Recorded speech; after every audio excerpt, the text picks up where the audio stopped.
Assalamualaikum warahmatullahi wabarakatuh. Kami dari kelompok 4 di sini akan mempresentasikan materi pada hari ini, yaitu mengenai kepribadian dan pembelajaran. Saya Naila Istifahati Miski di sini sebagai moderator sekaligus pemateri pertama, dan juga ada rekan saya yaitu Muhammad Abdul Aziz sebagai pemateri kedua.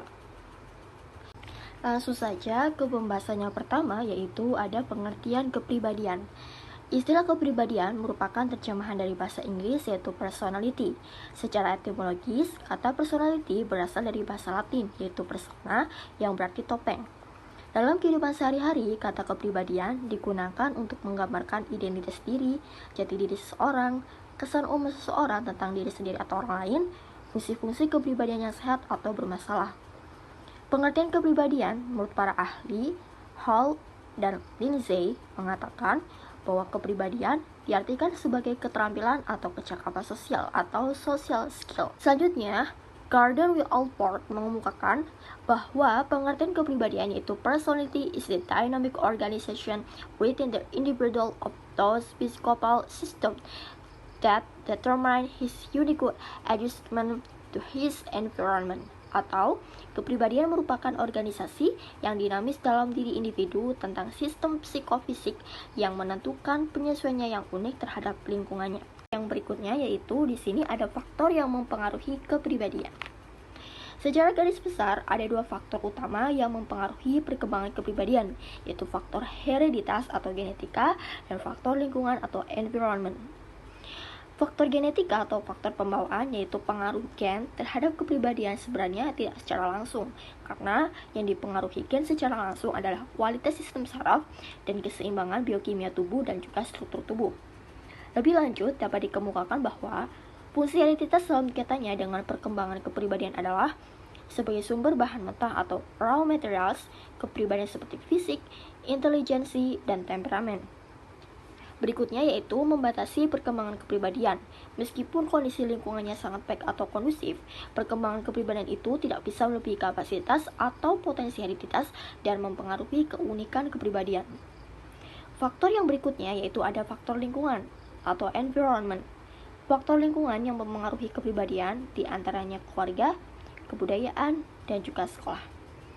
Dari keluarga ini dipandang sebagai penentu utama pembentukan kepribadian anak.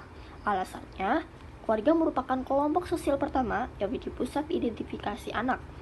Anak banyak menghabiskan waktu di lingkungan keluarga, dan para anggota keluarga merupakan centric people bagi pembentukan kepribadian anak. Yang berikutnya dari faktor lingkungan yaitu ada kebudayaan. Yang berikutnya yaitu ada kebudayaan. Cleghorn berpendapat bahwa kebudayaan meregulasi atau mengatur kehidupan kita dari mulai kita lahir sampai mati, baik disadari maupun tidak disadari. Kebudayaan mempengaruhi kita untuk mengikuti pola-pola perilaku tertentu yang telah dibuat orang lain untuk kita. Dan yang terakhir dari faktor lingkungan yaitu ada sekolah. Lingkungan sekolah dapat mempengaruhi kepribadian anak.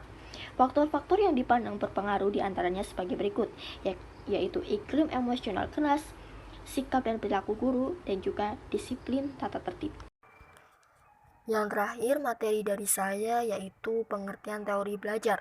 Teori belajar dapat difahami sebagai prinsip umum atau kumpulan prinsip yang saling berhubungan dan merupakan penjelasan atas sejumlah fakta dan penemuan yang berkaitan dengan peristiwa belajar. Di antara sekian banyaknya teori yang berdasarkan hasil eksperimen, terdapat Tygiel conditioning dan macam yang sangat menonjol yakni connectionism, classical conditioning, dan operant conditioning.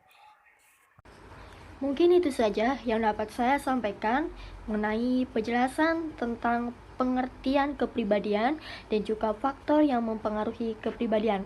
Untuk materi selanjutnya, saya serahkan kepada pemateri kedua, yaitu pada saudara Muhammad Abdul Aziz. Kepadanya saya persilahkan. Assalamualaikum warahmatullahi wabarakatuh.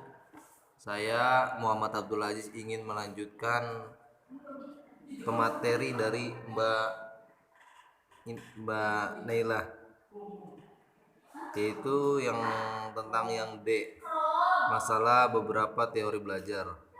Ada teori behaviorisme. Behaviorisme merupakan salah satu pendekatan untuk memahami perilaku individu. Behaviorisme memandang individu hanya dari sisi fenomena jasmania dan mengabaikan aspek-aspek mental. Dengan kata lain, behaviorisme tidak mengakui adanya kecerdasan, bakat, minat, dan perasaan individu dalam suatu belajar. Peristiwa belajar semata-mata melatih refleks-refleks sedemikian rupa sehingga menjadi kebiasaan yang dikuasai individu.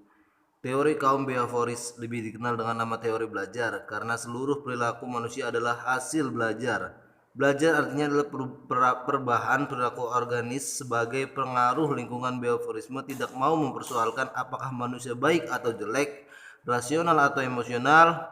Behaviorisme hanya ingin mengetahui bagaimana perilakunya dikendalikan oleh faktor-faktor lingkungan. Dalam arti teori belajar yang lebih menekankan pada tingkah laku manusia, memandang individu sebagai makhluk reaktif yang memberi respon terhadap lingkungan. Pengalaman ini dan pemeliharaan ini akan membentuk perilaku mereka. Dari hal ini timbullah konsep manusia mesin atau homo mechanicus. Ciri-ciri dari teori ini adalah mengutamakan unsur-unsur dan bagian kecil bersifat mekanistis, menekan peranan lingkungan, mementingkan pembentukan reaksi atau respon, menekankan pentingnya latihan, mementingkan mekanisme hasil belajar, mementingkan peranan kemampuan dan hasil belajar yang diperoleh oleh adanya munculnya perilaku yang diinginkan. Pada teori belajar, ini sering disebut SR, psikologis, artinya bahwa tingkah laku manusia dikendalikan oleh ganjaran atau reward dan penguatan atau reinforcement dan lingkungan. Dan dengan demikian dalam tingkah laku belajar terdapat jalinan yang erat antara reaksi-reaksi behavioral dengan stimulusnya. Oke, saya lanjutkan ke pembahasan berikutnya, yaitu teori kognitif. Teori ini berpendapat bahwasanya peserta didik ini hendaknya diberi kesempatan untuk melakukan eksperimen dengan objek fisik yang ditunjang oleh interaksi dengan teman sebaya dan dibantu oleh pertanyaan tilikan dari guru. Guru hendaknya banyak memberikan rangsangan kepada peserta didik agar mau berinteraksi dengan lingkungan secara aktif, mencari dan menemukan berbagai hal dari lingkungan. Teori belajar Gestalt. Apa itu teori belajar Gestalt? Gestalt berasal dari bahasa Jerman yang mempunyai pandangan arti sebagai bentuk atau konfigurasi. Pokok pandangan Gestalt adalah bahwa objek atau peristiwa tertentu akan dipandang sebagai sesuatu keseluruhan yang terorganisasikan. Itu saja yang dapat kelompok kami sampaikan mengenai kepribadian dan pembelajaran. Kurang dan lebihnya penjelasan kami mohon maaf. Untuk selebihnya yaitu diskusi, teman-teman bisa bertanya ataupun berpendapat lewat kolom komentar. Sekian dari kami. Wassalamualaikum warahmatullahi wabarakatuh.